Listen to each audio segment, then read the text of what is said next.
There is a trap that even the most disciplined, the most responsible, the most determined fall into. A trap that makes no noise, that announces itself with neither sirens nor banging on the table, yet gradually steals your life while you believe you are doing the right thing. That trap is toxic productivity.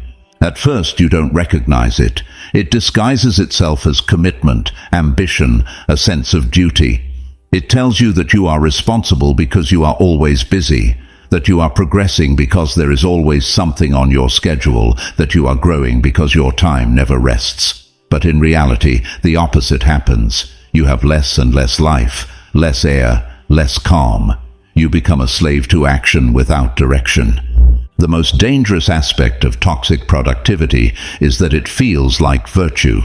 You believe that being productive without rest is a sign of character, when in fact it is a symptom of a hidden addiction, because there is a vast difference between being consistent and being enslaved, between working with purpose and wearing yourself down out of habit. And if you fail to distinguish it, you end up measuring your worth solely in numbers, results, in tasks, checked off an endless list that never empties. Perhaps you have felt it. You wake up feeling already behind, even though the day has just begun.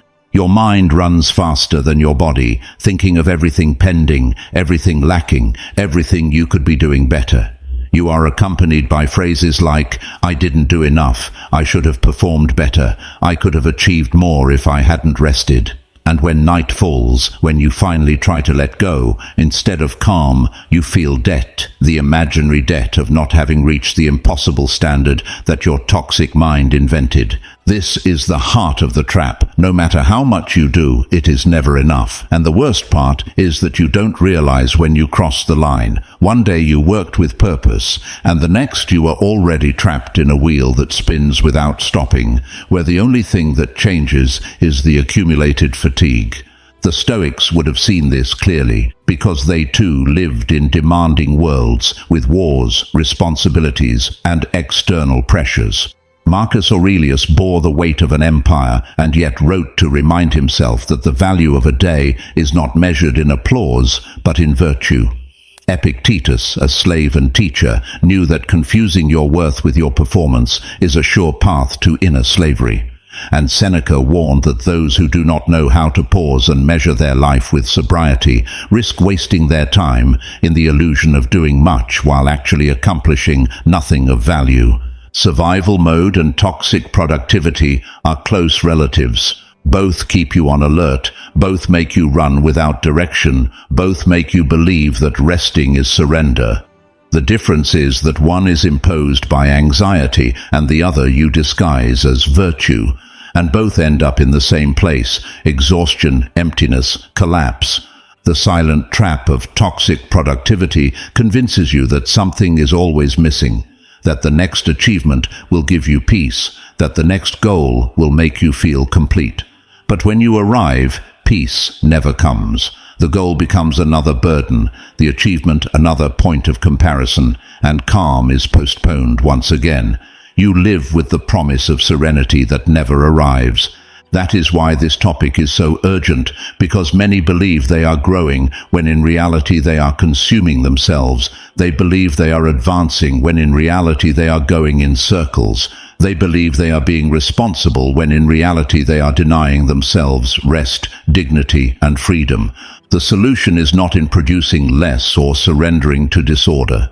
The solution is in learning to distinguish what depends on you and what does not, in measuring your life by virtue and not by numbers, in protecting your attention as the most sacred thing you have. The solution is in training your mind to say enough to thoughts that are not true, in triaging what is vital and letting go of what is dispensable, in resting with temperance, in practicing small acts of courage against perfectionism. The solution is in closing each day with a fair judgment, recognizing sufficiency instead of feeding the infinite debt proposed by the trap. Stoic philosophy did not come to make us more efficient slaves of the system, but to remind us that life is far too short to live it with invisible chains. You were not made to produce without end. You were made to choose with virtue. You were not born to confuse your worth with a number, but to honor your character with justice, temperance, courage, and wisdom. The silent trap of toxic productivity is not broken with more productivity. It is broken with awareness, and that awareness is trained, practiced, and transformed into freedom. So stay until the end, because in these 10 lessons you will discover how to recognize the trap, how to stop the wheel, and how to regain control of your life. It is not about doing less, but about living better. It is not about giving up effort, but about giving it meaning. It is not about barely surviving, but about living with clarity. Today is the moment to break that trap. Before starting, I want you to declare your commitment by leaving in the comments, "From today, I do not fall into the trap of never being enough." That phrase will be your reminder that you are here to break free from the silent slavery of toxic productivity, to stop measuring your worth by numbers, endless lists, or external applause. This is the moment to show yourself that your dignity does not depend on how much you produce, but on how you choose to live each day with clarity and virtue. Without further ado, let's begin. First Stoic lesson: distinguish your worth from your performance. The trap of toxic productivity begins with a silent mistake, so common it goes unnoticed, confusing your value as a person with your daily output. It's as if each day becomes an exam and your dignity depends on the number of tasks completed, the metrics achieved, the applause received. If you produced a lot today, you feel valid. If you produced little, you feel like a failure. Unknowingly, you hand over your self-esteem to the fluctuations of a calendar and to the external metrics of a system that is never satisfied. Epictetus, who knew the weight of the most literal chains, taught that the external is always borrowed. Your possessions, your reputation, even your body, all are subject to changes you cannot control.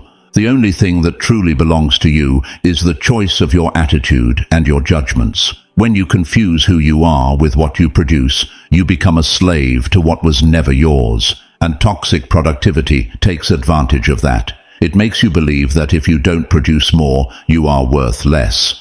Imagine someone spending an entire day caring for a sick family member. They didn't check a single task off their to-do list, didn't advance any projects, didn't earn a penny.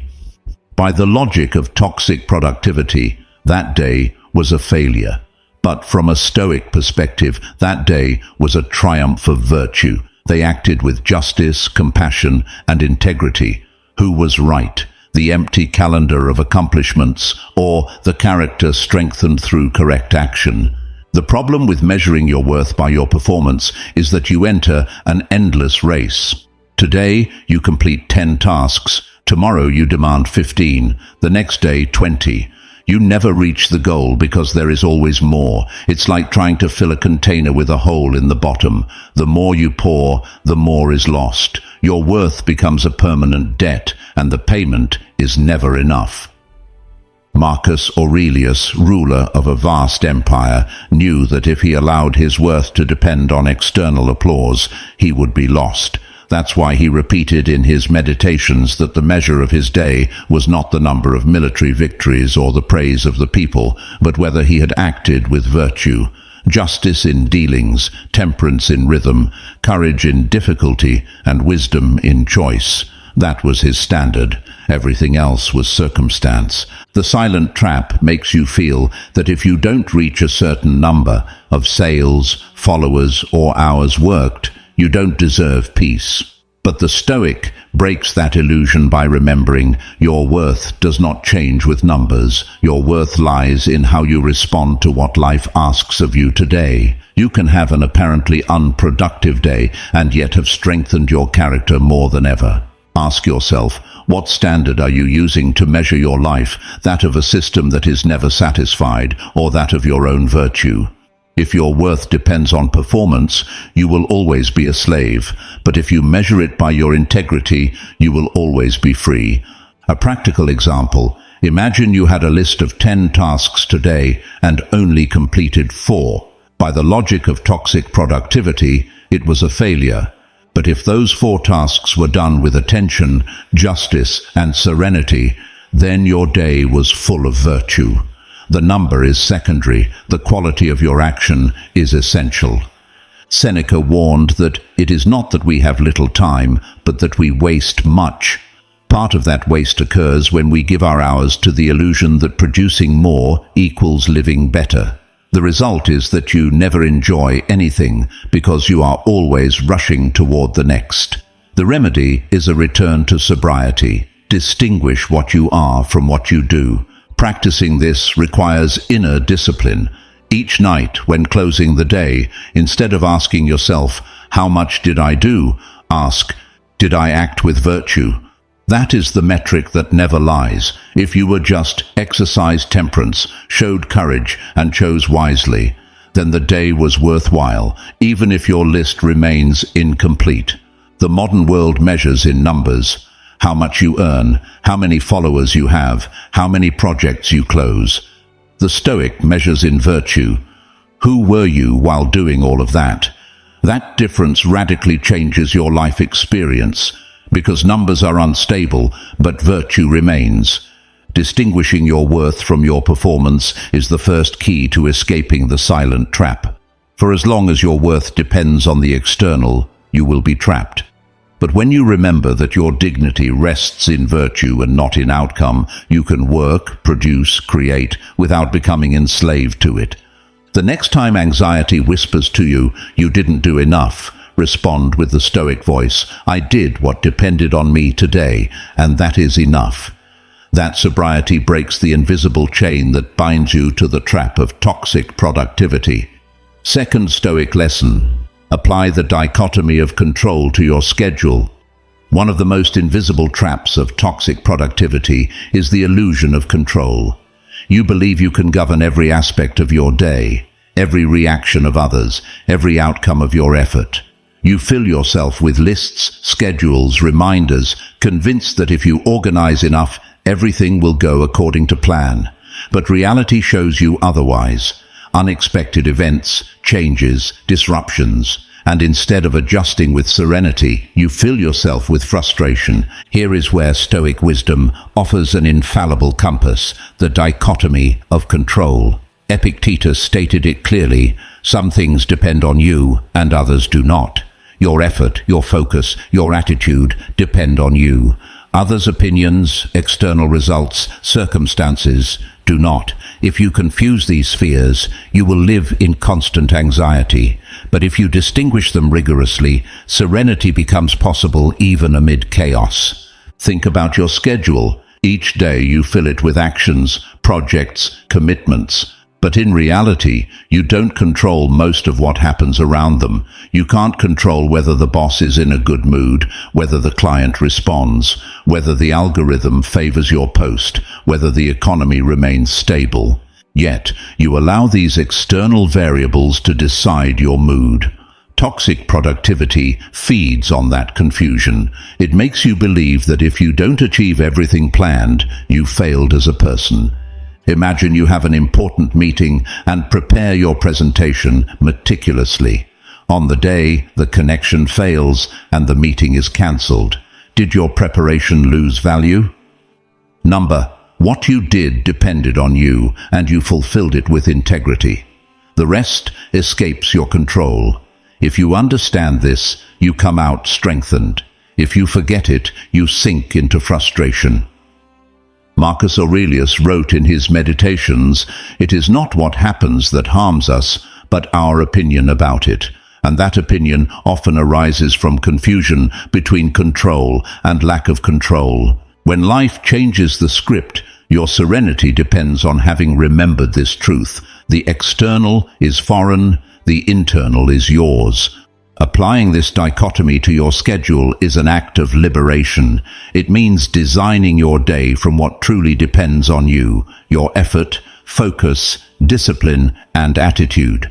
Instead of obsessing over results you cannot guarantee, you concentrate on executing with excellence the part that is yours. A practical example: instead of writing on your list, "Get 5 new clients," write, "Contact 10 prospects with integrity and clarity." The first statement depends largely on external factors. The second depends solely on your action. That simple difference changes your experience, because at the end of the day, you can rest knowing you did what was in your hands, instead of feeling enslaved to a result you never fully controlled. Toxic productivity convinces you that you must do everything, that every variable is under your control if you try hard enough. But reality is different. Your control will always be limited. Recognizing it does not make you weak, it makes you wise, because you stop wasting energy on the impossible and concentrate it on what you can transform.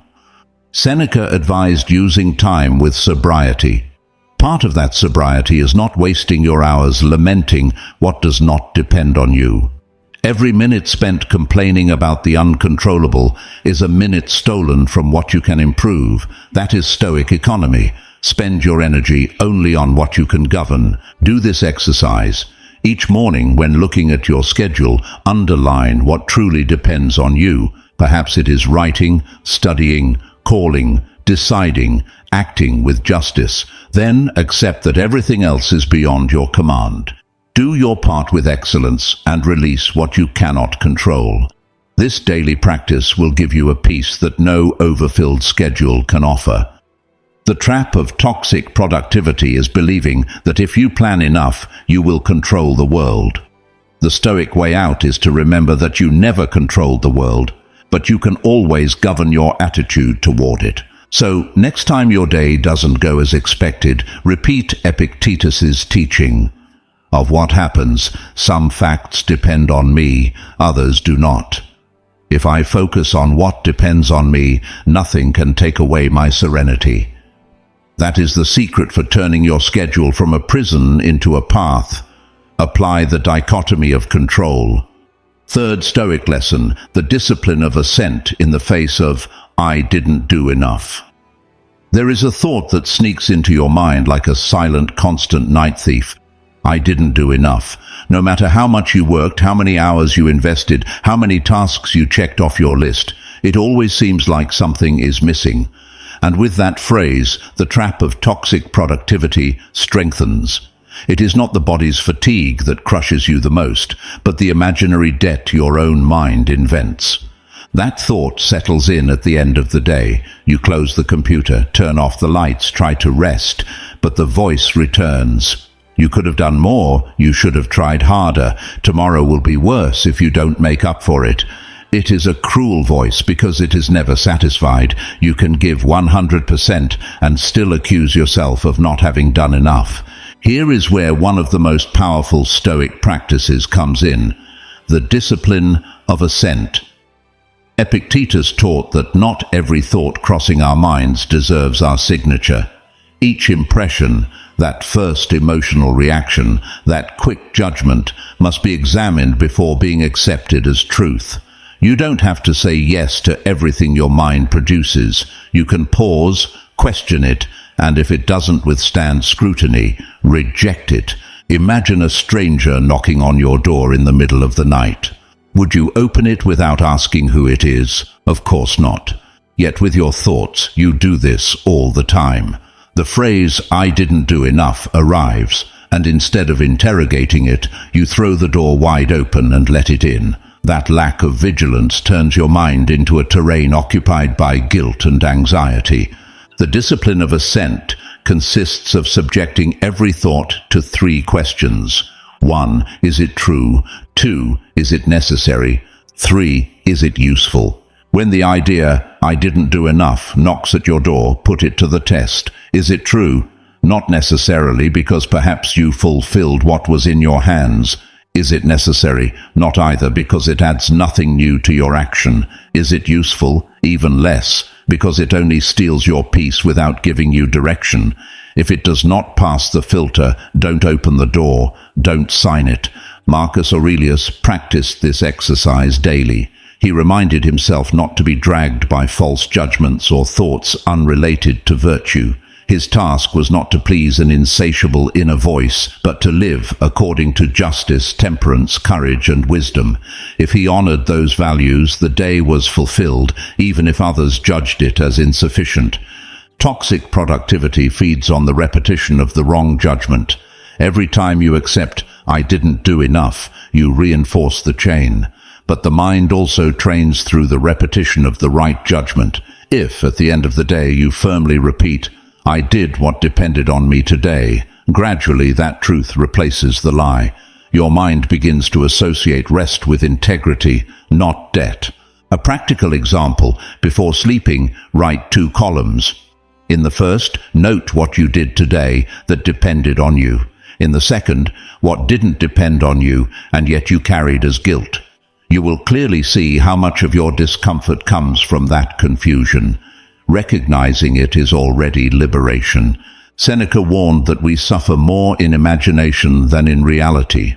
"I didn't do enough" is a perfect example of that imaginary suffering. It is not the fact that hurts, but the cruel interpretation you fabricate. And that interpretation is fought with the vigilance of thought, with the courage not to sign every idea that arrives. Remember, resting is not a lack of responsibility, it is part of duty.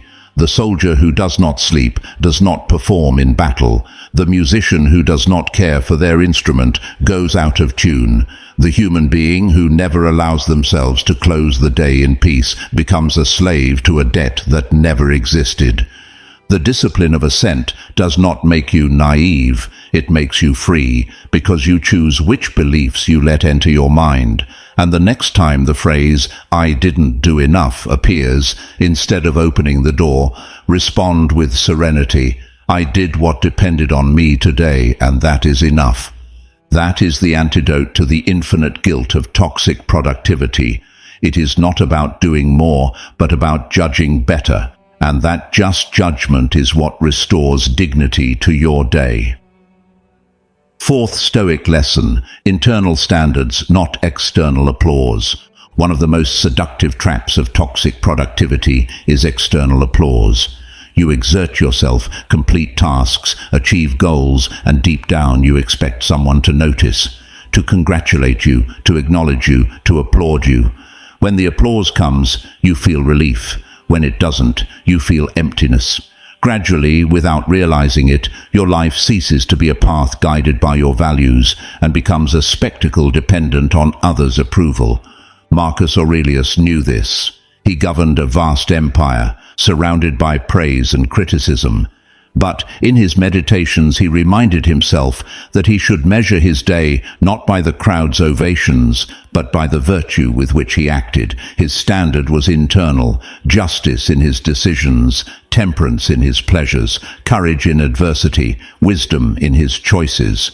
If he upheld these pillars, his day was good, even if the entire world called it a failure. This is the radical difference between external applause and internal standards. The former is volatile. One day you are celebrated, the next forgotten. The latter is stable, always under your control, always dependent on your choice.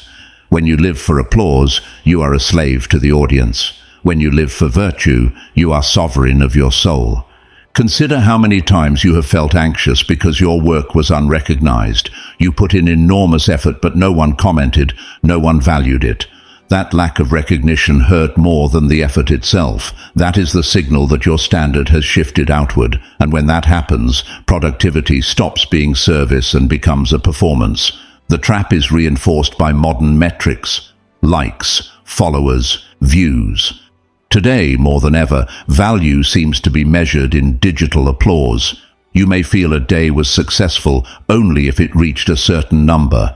But from a Stoic perspective, that is an empty criterion. The external is borrowed. It can increase today and vanish tomorrow. The question that truly matters is this: were you just, integral, and wise in your actions? Seneca wrote that true greatness of the soul does not depend on others' judgment, but on inner consistency. If everyone applauds you, but you know you acted wrongly, what good are the applause? And if everyone criticizes you, but you know you chose rightly, did you lose your dignity? That is the liberation Stoicism offers. To live according to a personal standard, firm, rooted in virtue, not in public opinion. A practical example: suppose at work you achieved an important result, but no one mentioned it. Instead of falling into discouragement, ask yourself, did I act with justice? Did I respect others? Was I honest? Did I exert consistent effort? If the answer is yes, then the day was a triumph, even if no one noticed. External recognition does not change the quality of your action. Another example: imagine you post something on social media and it barely receives attention. Toxic productivity screams that you failed, but the Stoic perspective reminds you, was what I shared true? Was it just, useful, consistent with my purpose? If it was, then you fulfilled your duty. The rest, the numbers, are not under your control. Living by internal standards does not mean completely disregarding external recognition. Applause can come and can be pleasant, but the difference is that you no longer need it. Your peace does not depend on it. You receive it as a gift, not as oxygen. And when it is absent, your dignity remains intact. The toxic mode, on the other hand, turns you into a beggar for approval. It pushes you to work longer hours, to produce more, not out of conviction, but out of fear of losing applause. And so, the wheel never stops. The more recognition you seek, the emptier you feel. Because applause never satisfies, it always demands more. The remedy lies in redefining your metric. Instead of asking, was I recognized? Ask, did I act with virtue? That is the question that liberates. Because the world can be unjust, it can ignore you, it can even belittle you, but your internal standard is always available. You can always honor virtue, even when no one sees it. Epictetus summarized it decisively. If you want to be invincible, do not enter into battles that are not yours. And applause is one of those battles. You never controlled what others think, never controlled how much they recognize you, but you can always control whether your actions were just, temperate, courageous, and wise. Practice this exercise. At the end of your day, evaluate it with 4 simple questions. 1. Was I just in my dealings with others? 2. Did I exercise temperance in my pace and desires? 3. Did I show courage in difficulty? 4. Did I choose wisely in my decisions? If you answer yes to these questions, your day was fulfilled, even if the whole world ignored you. That is your sufficiency contract. That is your standard. Toxic productivity wants you to be a slave to applause. Stoicism wants you to be the judge of your own integrity, and that difference changes everything, because dignity is not negotiated with numbers. It is cultivated in character. The next time you feel the temptation to measure your worth by external recognition, remember Marcus Aurelius in the midst of an empire, a man surrounded by praise who still told himself that his true measure was virtue. If he, with all the power in the world, needed to remind himself, how much more do we need it? Living by internal standards is not easy, because external noise never ceases. But it is the only way to escape the silent trap of toxic productivity. Because when you are your own judge, and your criterion is virtue, your peace no longer depends on the audience. And that freedom is the greatest victory you can achieve. 5th Stoic lesson: triage the vital before touching the urgent. The silent trap of toxic productivity wields a lethal weapon: urgency. It is the constant sense that everything is important, immediate, demanding resolution now. You spend your days putting out fires, running from one task to another, replying to the latest email, attending the newest notification, fulfilling the latest request. By the end of the day, you are exhausted, yet the essential remains untouched, waiting quietly because it never had a turn. The toxic mode transforms life into a perpetual emergency simulation. Every task sounds an alarm. Every external request feels like a mandate. Every unforeseen event demands absolute attention. The result is a reactive existence. Instead of directing your life, you become a slave to what shouts the loudest, and what shouts the loudest is rarely what matters most. The Stoics understood the distinction between the essential and the incidental. Marcus Aurelius wrote that we must attend first to what is proper to our rational nature. Act with justice, live with temperance, show courage, seek wisdom. Everything else, though urgent, is secondary. The danger of toxic productivity is that it steals that order from you. It makes you confuse noise with duty, haste with purpose. Try this. Reflect on your past week. How often did you expend energy on urgent matters that, in perspective, were unimportant? You responded immediately to a message that could have waited. You stressed over a minor problem, but postponed a vital conversation with someone you love. You tackled whatever appeared in front of you, neglecting what truly defines your life. That is the cost of failing to triage. Triage, taken from medicine, is the art of classifying the vital before acting. In a field hospital, doctors do not treat patients by arrival order or by volume of screams. They attend first to what preserves life, then to what is important, and finally to what can wait. The same approach is necessary for your agenda. Each morning, before entering the daily wheel, ask yourself, 1. What is vital? What sustains my life, health, values, essential relationships? 2. What is important? What advances my work, projects, responsibilities? 3. What is dispensable? What can wait, the accessory? What noise imposes? Answering with sobriety will reveal that much of what steals your time is neither vital nor important. It is ornamentation, distraction, demands of others that do not shape your destiny. Marcus Aurelius said, "Attend only to what is your duty." Not everything that seems urgent is duty. Every time you confuse the incidental with the essential, you waste part of your life on the irrelevant. Seneca called this a squandering of time, surrendering your best hours to what holds no real weight. Toxic productivity convinces you that you are valuable if you quickly resolve the urgent. But the Stoic knows that true greatness lies in protecting the vital. You may impress the world by replying to emails at midnight, but if you neglect your health, your character, or your family, the cost is too high. A practical example: before starting your day, choose 3 vital things you cannot sacrifice. Perhaps 30 minutes of reading to strengthen your mind, an honest conversation with a loved one, a focused block of work on your most important project. These are your walls. Everything else must be ordered afterward. Failing to triage lets urgency devour the vital. Doing it grants direction and dignity. Order is an act of justice toward yourself. Epictetus taught that we should not scatter our energy across 1,000 things, but focus on the essential. Dispersion is a form of losing freedom, and that is what happens when you run from one urgent demand to the next. You become a prisoner of the incidental. Remember, not everything life demands merits your immediate response. Some things deserve attention, others deserve waiting, and many deserve nothing. Wisdom lies in distinguishing them.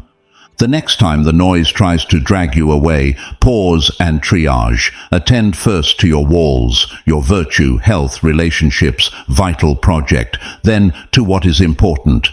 The rest can wait. Protect the vital, and everything else falls into place. Sacrifice the vital, and all else collapses. This is the Stoic secret to escaping the trap of urgency, prioritizing what sustains life before surrendering to the day's noise.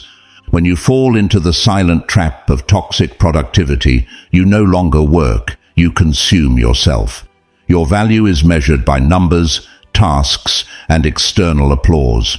You live with the sense that it is never enough, that no matter what you do, there will always be a pending debt.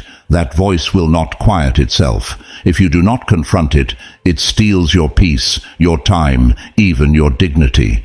Subscribing is not just a gesture. It is an act of rebellion against that voice that demands until it breaks you. Here, you will not find empty motivational phrases. Each week, you will receive Stoic reminders and tools to set boundaries, regain clarity, and remember that your life is not an endless checklist, but a path with meaning. Not subscribing means staying trapped in the wheel, more fatigue, more anxiety, more guilt disguised as duty. Subscribing means having a refuge, a guide that reminds you that your value is measured not by productivity, but by virtue, temperance, and the freedom to say, enough for today. If you recognize these signals in yourself, do not ignore this moment.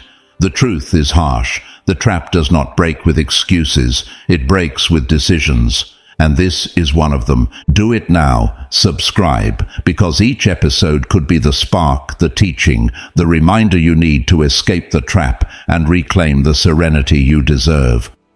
Sixth Stoic lesson: protect your attention as a fortress. Toxic productivity does not always trap you with heavy chains.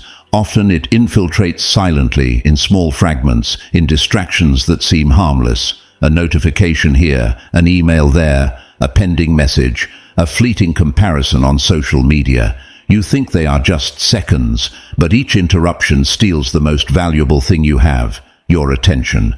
And without attention, there is no freedom. The Stoics knew this well. Epictetus warned that just as we must watch what enters our body, we must watch what enters our mind.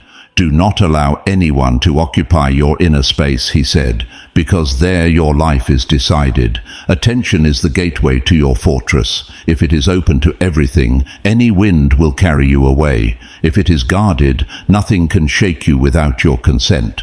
The silent trap of toxic productivity lies in fragmenting your focus. It makes you believe you can do everything at once. Respond to messages while you work. Check social media while you study, reply to emails while conversing. They call it multitasking, but in reality, it is multi-error. Because you do not advance in anything deep, you only scatter your energy into tiny pieces that never produce serenity or meaningful results.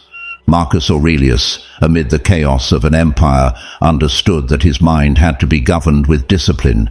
In his writings, he reminded himself, "Let your mind not be dragged in 1,000 directions." He knew that a distracted emperor is easy prey for circumstances. Likewise, a human being without control of their attention becomes a slave to external noise. Look at your life. How many times do you find yourself interrupting your task for a sudden impulse? Checking your phone, opening a new tab, replying to someone immediately. Each time you do this, your attention fragments, and regaining depth costs much more than you think. Modern science confirms what the Stoics intuited. After a distraction, the brain takes long minutes to return to deep concentration. It is not a second lost, it is a drained block of time. Toxic productivity feeds on this dispersion because the more scattered you are, the more fragile you become. If you do not protect your attention, your day falls under the demands of others. Emails, messages, comparisons. And in the end, you feel that you worked a lot but advanced in nothing essential. That is slavery disguised as activity. Protecting your attention is an act of sovereignty. It means closing doors. It means choosing what enters and what does not enter your mental fortress. Like a besieged city guarding its walls, your attention needs guardians. Make it practical. When you work on something vital, turn off notifications, close access, dedicate a complete block of time only to that task. Honor that block as if it were a ritual. If someone interrupts, do not respond immediately. Ask yourself first, is it vital, is it important, or is it noise? If it is noise, it does not deserve your attention. Seneca warned that he who is everywhere is nowhere. This phrase summarizes the cost of living distracted. When you try to be in everything, you end up truly being in nothing. Life becomes a succession of interruptions that never build anything solid. Stoicism offers an alternative. Be present, be complete in what you do, even if it is a single task, even if it is a single dialogue, even if it is a single moment. Virtue is cultivated in the wholeness of presence, not in dispersion. Imagine your attention as a fire. If you concentrate it on a single point, it burns strongly and transforms. If you disperse it in 100 directions, it goes out. The same happens with your mind. Scattered, it loses heat. Concentrated, it illuminates. The next time you feel the temptation to scatter yourself, remember this image. Your attention is your sovereignty. If you hand it over to noise, you become a servant. If you protect it, you become the master of your life.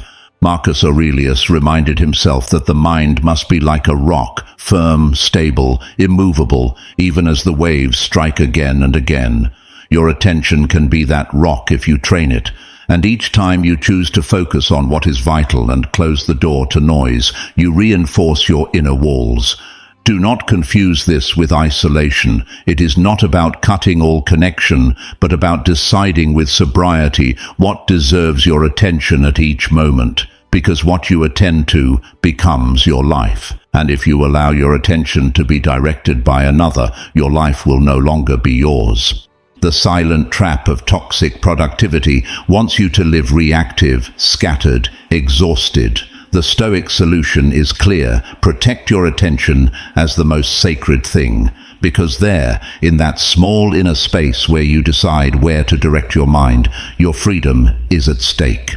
Make your attention a fortress. Make your focus an act of inner governance, because whoever governs their attention governs their life. Seventh Stoic lesson: rest is temperance, not laziness.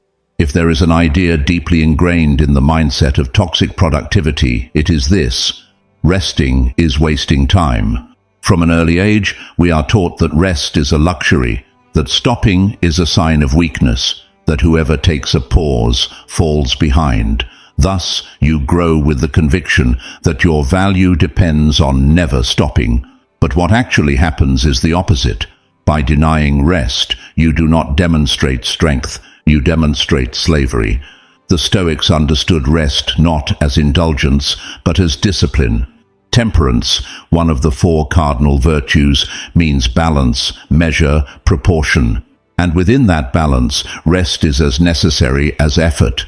A tool that is not sharpened loses its edge. A body that never stops breaks.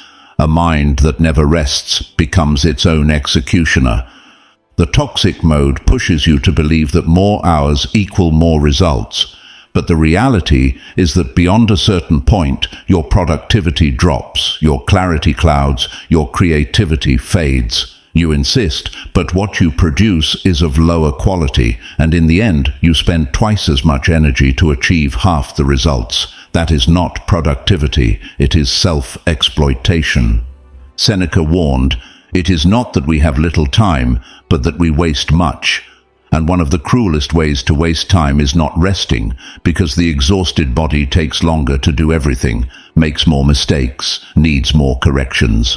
What you thought you gained by working without pause, you lose later correcting the havoc of your fatigue.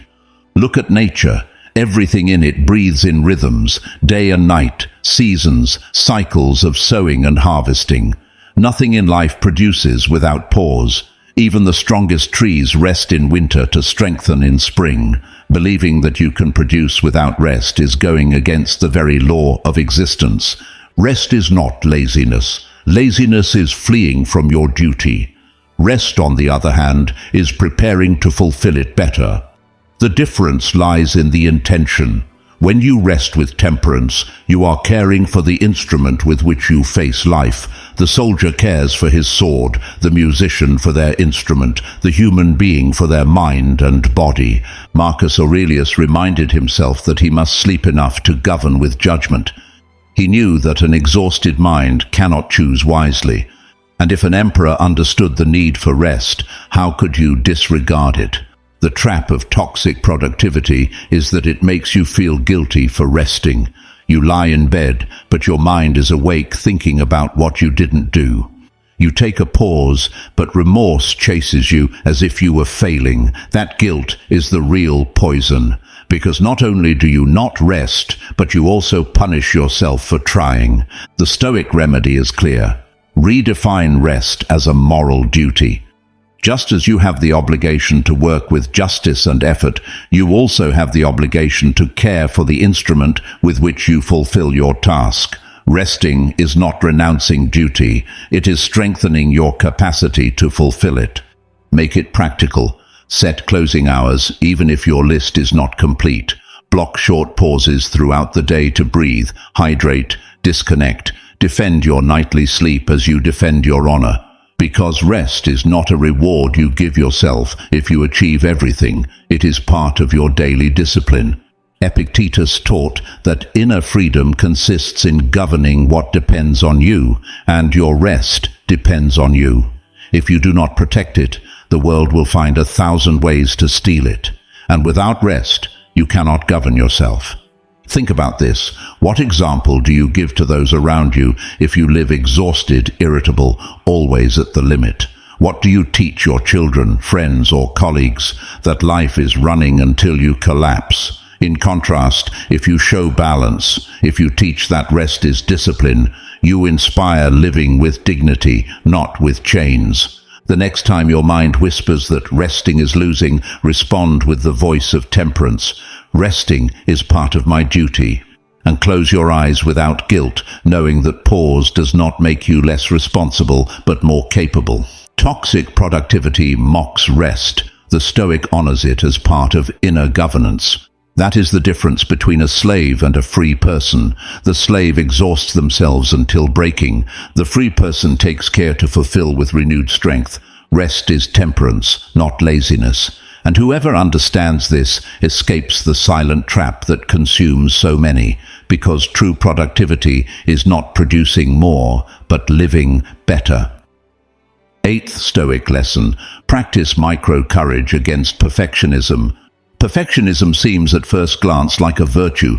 Those who strive to do things perfectly appear to have high standards, dedication, care for details. But in the silent trap of toxic productivity, perfectionism is not a virtue, it is a prison, because nothing is ever enough. There is always something more to correct, something more to improve, something more to polish. And in that pursuit of the impossible, you never deliver, never rest, never let go. Perfectionism is not love of excellence, it is fear in disguise, fear of judgment, fear of failure, fear of not being valued. It is the echo of the thought, if it is not perfect, I am not enough. And that echo keeps you trapped in an infinite loop of demands that destroys serenity and turns every task into a threat. The Stoics knew this dilemma. Epictetus reminded us that we have no control over the opinions of others. Trying to please everyone is a lost battle. If you seek perfection to earn external applause, you will never achieve it because the external is always fleeting. True excellence is not measured by perfection, but by virtue, by justice, temperance, courage, and wisdom with which you act in each moment.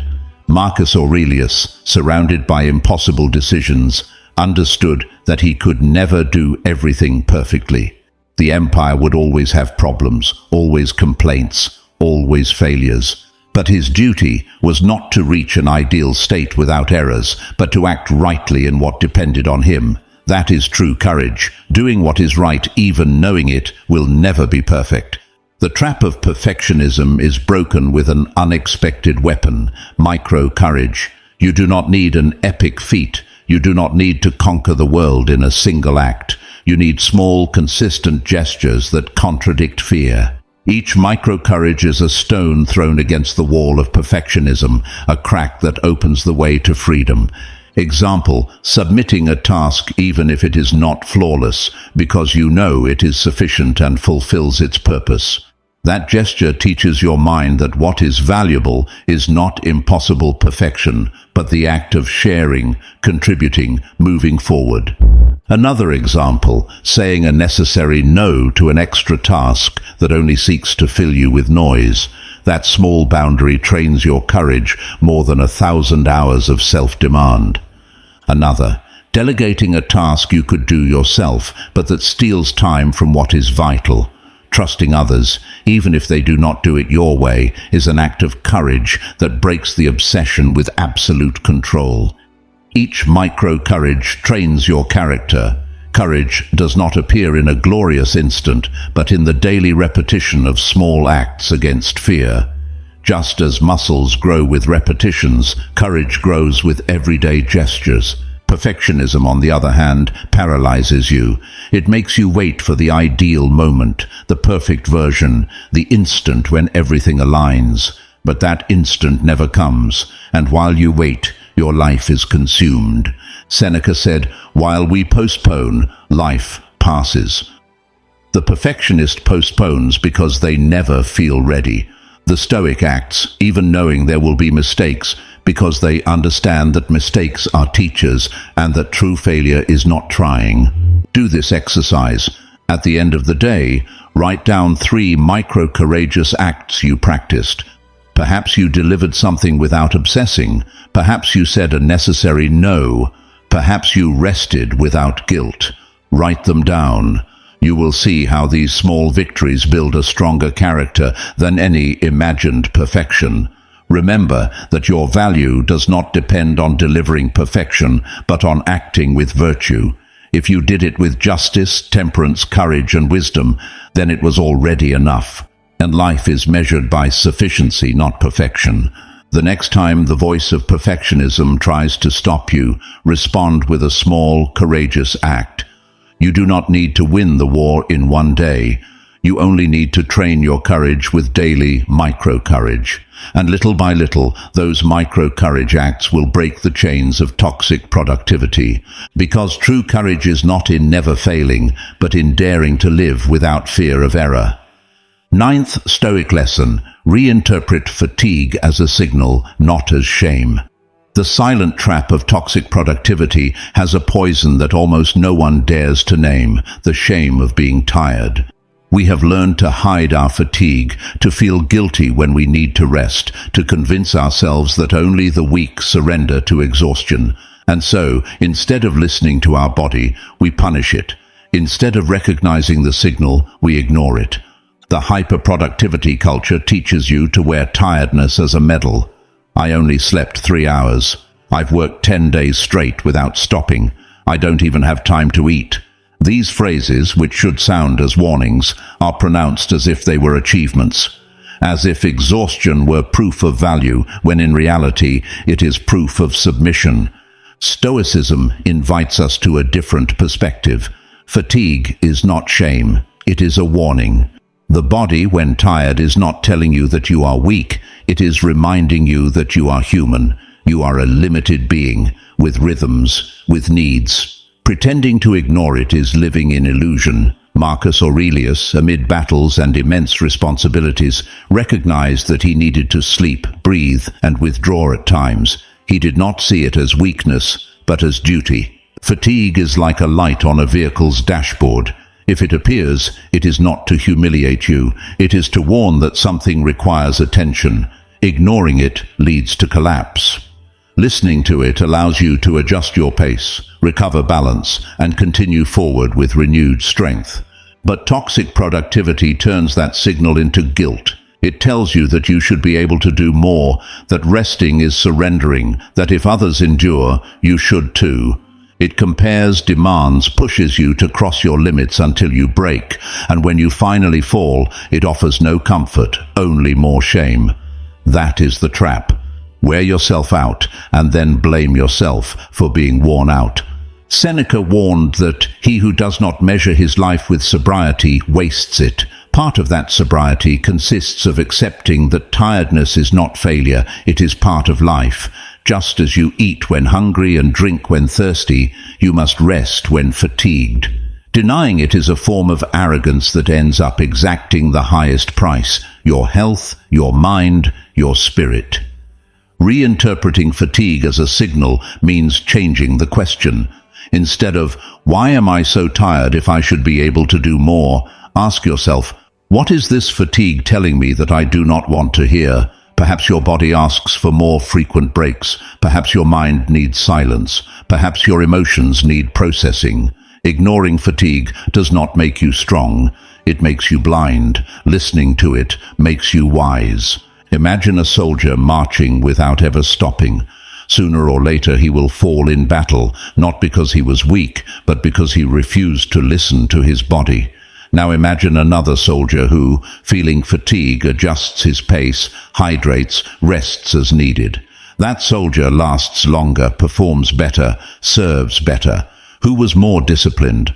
The one who broke by ignoring the signals, or the one who knew how to ration his strength to fulfill his duty with consistency? Rest does not erase your strength, it preserves it. Fatigue does not cancel your character, it reminds you of it. Because living with virtue does not mean denying your humanity, it means governing it with wisdom. Make it practical. When you feel tired, do not punish yourself. Stop, breathe, and be grateful for the signal. Ask yourself, what can I adjust now to care for my instrument? Perhaps a short rest, a walk, a glass of water, a conversation that relieves you. Each time you honor the signal, you reinforce your ability to stay standing in the long term. Epictetus taught that what depends on you is not the appearance of fatigue, but your response to it. You do not choose when to feel tired, but you choose whether to punish yourself or interpret it as a warning. And that choice determines your dignity.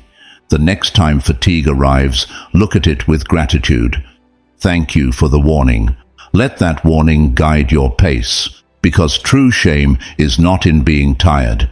It is in ignoring the voice of your own body. Toxic productivity wants you to feel guilty for resting. Stoicism reminds you that rest is part of your duty.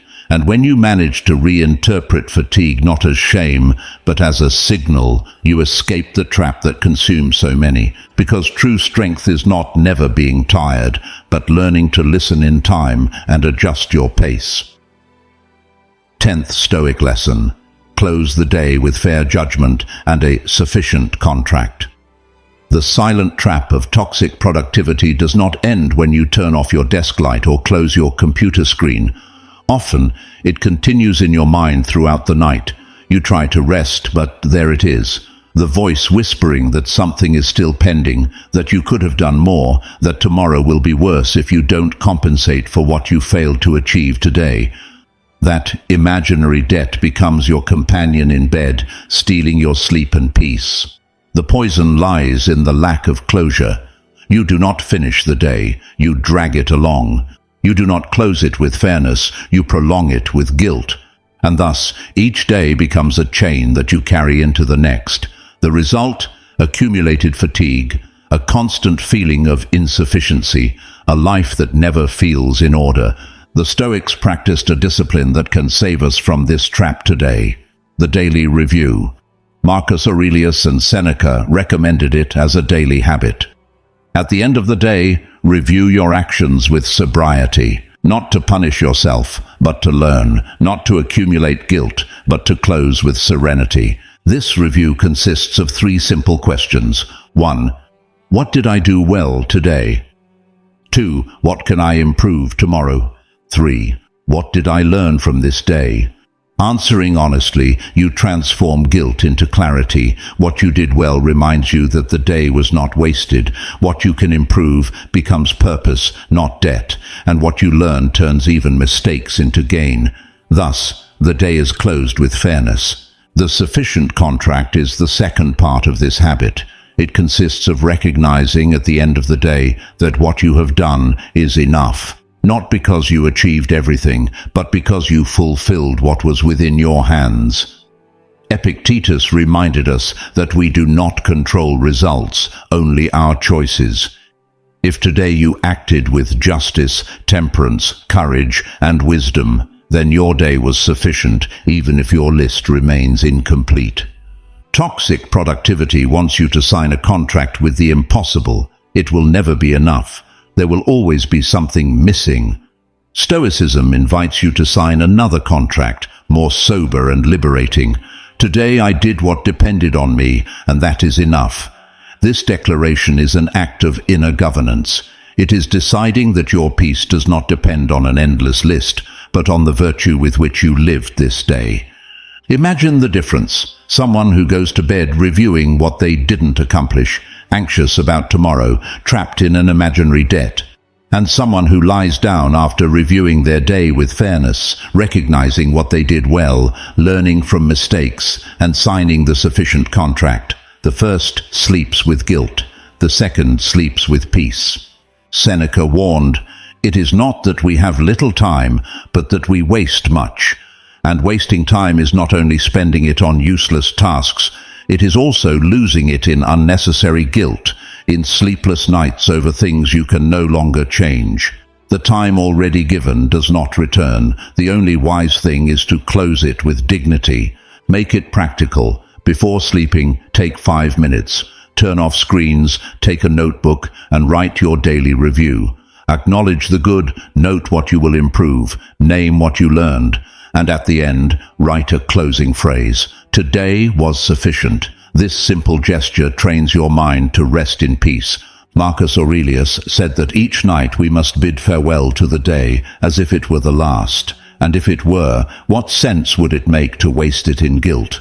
Much more dignified is to close it with gratitude and serenity, ready to receive tomorrow with renewed strength if it comes. The sufficient contract does not mean complacency, it means sobriety. It does not mean giving up on aspiring to more. It means stopping the torment with the impossible. Tomorrow will bring new opportunities to grow, strive, and improve. But today, what has been done is already past. You can only honor it, not correct it. The next time the voice of the trap tries to tell you that you did not do enough, respond with stoic firmness. Today I did what was in my hands, and that is enough. Make this phrase your nightly ritual. Let it be your farewell to the day, your reminder that lived virtue weighs more than the incomplete list. The silent trap of toxic productivity is never satisfied. It will always demand more, always require a little extra, always leave something pending. The way out is to dare to close with fairness, to set a limit, to declare calmly, enough for today. Because true freedom is not in doing everything, but in knowing how to stop with dignity, breaking the invisible trap. We have traversed a territory few dare to examine with honesty, the silent trap of toxic productivity. That voice that tells you your worth depends on what you produce. That impulse that pushes you to do more and more, even when you are exhausted. That guilt that follows you, even in your moments of rest, stealing your peace and convincing you that it is never enough. The most dangerous aspect of this trap is that it disguises itself as virtue. It dresses as responsibility, commitment, ambition. No one criticizes you for being busy. On the contrary, it seems a point of pride. But behind that disguise are invisible chains that bind you to a cycle of meaningless demands. And the more you try to satisfy it, the emptier you feel. Stoicism has offered us, through these 10 lessons, a different map. Not a map to produce more, but to live better. Not a manual to perform without pause, but a philosophy to reclaim inner freedom. Epictetus reminded us that the external is borrowed. Your worth does not depend on numbers or applause, but on the virtue with which you choose each day. Marcus Aurelius showed us that even in the midst of an empire, the true measure of life is not results, but justice, temperance, courage, and wisdom. Seneca warned us that time is our most precious asset, and that wasting it on unnecessary urgencies and imagined guilt is a form of slavery. The exit from this trap begins with an act of awareness, separating your worth from your performance. Remember that you are not your to-do list, you are not your productivity, you are not your results, you are your character, you are the virtues you embody as you navigate each day. From there, each lesson became a practical tool, applying the dichotomy of control to your schedule, letting go of what was never in your hands, practicing the discipline of assent to not sign thoughts that steal your peace. Living by internal standards, not external applause, triaging the vital before addressing the urgent, protecting your attention as sacred, resting as discipline, not laziness, training micro-courage against perfectionism, reinterpreting fatigue as a signal, not as shame, and closing each day with fair judgment, signing a sufficient contract. Each of these practices is a stone on the path to freedom. They are not magic formulas nor quick promises. They are trainings, daily exercises that slowly retrain your mind and heart to live with sobriety. The silent trap will continue to lay its nets. Thoughts like, "I didn't do enough," will keep appearing, comparisons will keep coming, external noise will persist. But the difference is that now you have tools. Now you know you can pause and ask, does this depend on me? Does this thought deserve my assent? Does this action honor my internal standards, or just seek applause? Every time you practice one of these questions, you break a chain. Remember, you were not born to produce without rest. You were born to live with clarity. You were not created to confuse your worth with a number. You were created to cultivate virtue, to choose with freedom, to rest with temperance, to act with justice. Imagine the serenity of closing your day without guilt, knowing what you lived was sufficient. Imagine the freedom of looking at your schedule without anxiety, because you no longer expect to control what was never yours. Imagine the peace of living without fear of mistakes, because you learned to practice micro-courage that trains you in bravery.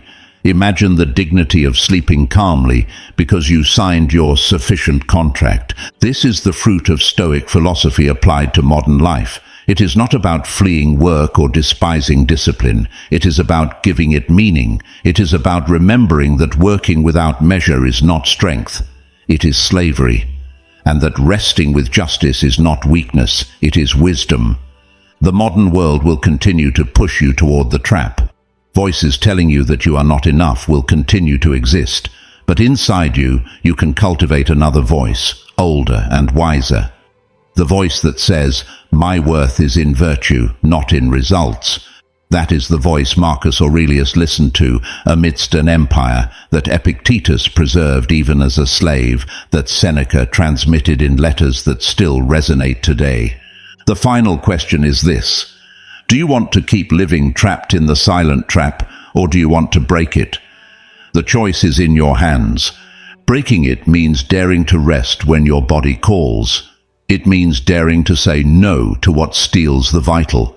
It means daring to value your day by virtue, not by metrics. It means daring to live with temperance instead of obsession. Toxic productivity offers you a path of exhaustion and guilt. Stoicism offers you a path of clarity and freedom. You decide which to follow.